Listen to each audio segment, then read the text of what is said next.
Hey guys, and welcome back. Today I have a special one for you, collared lizard eggs. I'm going to show you some of the early 2020 eggs we have first eggs of the year, Western Bailey.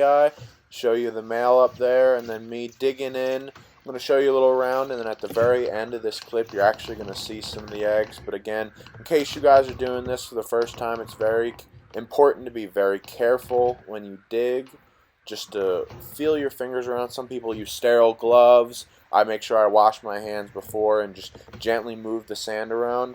A general tip is you can actually feel the sand, and sometimes in softer areas you can find the eggs. I'll actually show you in the next clip of a more experienced female who will actually pat the sand down above the eggs to almost make it feel like it's hard and firm. But as you can see right there, I just felt an egg. So I'm gently moving it around. I'm going to show you guys, but it's pretty cool trying to find these eggs. But you can actually see two of them there, barely visible. And then I'm not going to show it now, but gently digging them out. But I'm going to show you three fertile eggs. Sadly, one of these to the side had already met the mom's nail. That sometimes is common in the females accidentally when burying it, puncturing the nail. But here's a video of mom and dad. Of course, a western or old subspecies Bailey male, so again yellow heads, but gorgeous blues and yellows in the male. Female more earth tone, but as you can see here in the video, she has her nice gravid blush, and this was when she still had her eggs in her. I hold these guys all the time and hand feed them superworms as rewards, so they love being held. And if you guys haven't had a collared lizard yet, hopefully I can either get you one or you guys find one. But they're amazing pets and can be worked with. Very active and very smart lizards to own.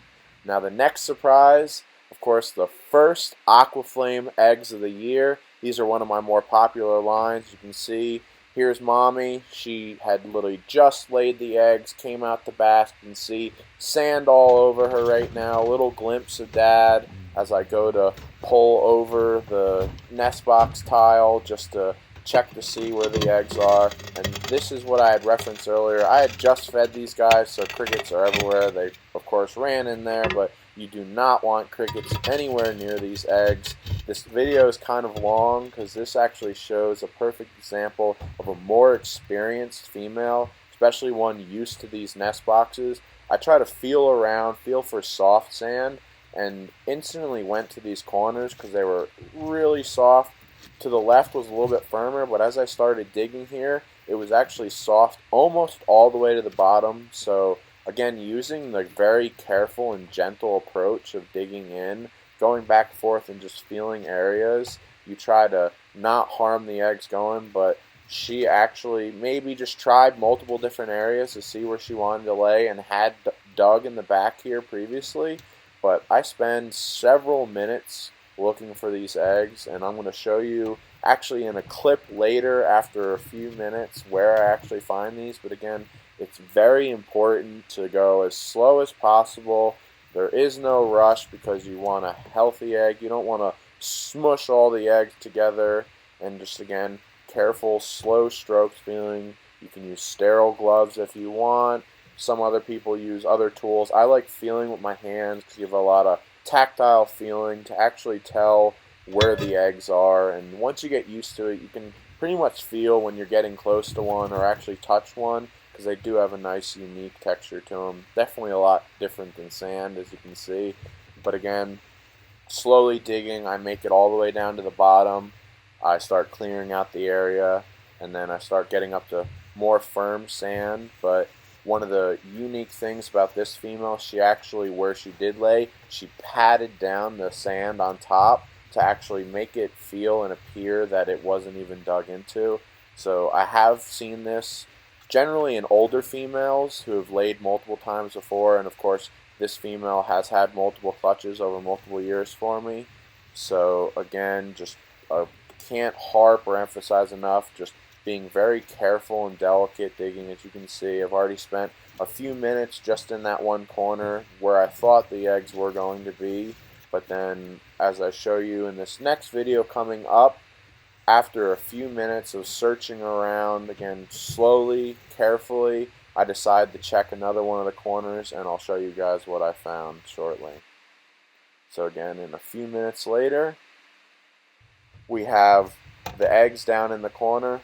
She had patted down the sand so it was nice and firm here. So again, gently moving the sand out of the way. I'm not going to show you guys me uncovering them all because I like to have both hands and the angle of this in the video. But as you guys can appreciate, I got pretty cool eggs out of here. I'll show you the clips of them and nice little transition because, of course, Aquaflames are one of the most popular ones I have, and these are the first of the year. So again, thank you guys for watching. I'm going to have many more clips to come. Don't forget to like or subscribe if you like this. And again, this is a good tip for anyone who has eggs coming up, just how to put a nest box together, which I have in another video. Here's mom and dad, as you can see, and then, of course, 4 fertile eggs. You have the little transition here, before and then after with the eggs. You can actually see the nice pink ring on these eggs where they were fertilized. And of course, here's dad. I was holding him a little bit earlier, so this was him after basking. Got that gorgeous blue, and again, this is the typical Aquaflame male. A lot of people like it. He's actually going to shed in this picture, so he's lost the tip of his shed on the tail, and he's starting to shed on his nose. So you can just imagine what he looked like after the full shed. But again, this is the colors that you can see on the males. Please subscribe and give me a like, and look forward to more videos to come. I'm going to post some more eggs that I get as the year comes, so you guys can see exactly what I have to expect for babies. Thank you.